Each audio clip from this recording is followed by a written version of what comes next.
So I am about to tour this property here in Lutz for one of my clients. What's important to them is a private pool, at least 4 bedrooms. They did want about 2,000 square feet, but based on their budget of around 450 or less, they are settling for just under, so they want to see this. They're not here in person, so we're doing a video tour. Other things that we're looking at, average monthly fees. This is associated with the HOA. It's reflecting 0 because this community does not have an HOA. We're also looking at flood zones. So this is a flood zone code X, but we'll also pull up the flood map here, which will show that there's actually some AE zones, which flood insurance is required right near the house, but it's wetlands. You can see all the wooded areas around.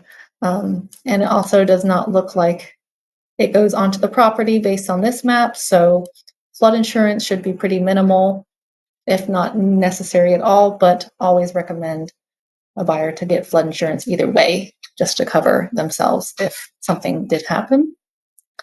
Okay, so we're scrolling down a little bit. We're looking at the taxes. Current taxes, $6,020 a year.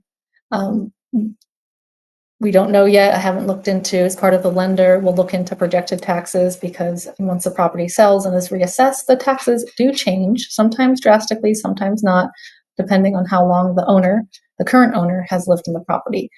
We're looking at these additional taxes, community development district taxes. They're very happy that this does not have one because they do not want to be in a CDD community.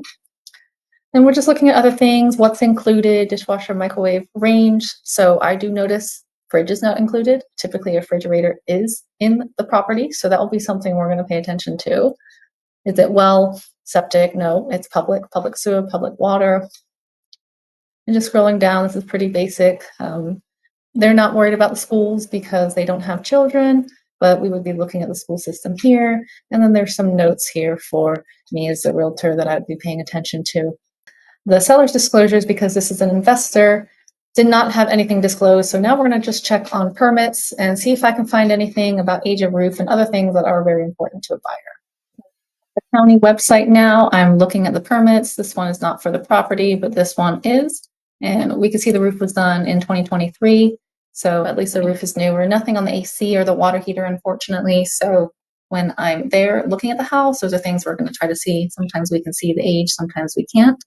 But it's best to know all this up front, and so you're not going under contract, paying for inspections just to find out everything is 20 years old and needs replacement. It's looking good so far, though. The lenders ran numbers, and now we're just waiting to view the property in the morning.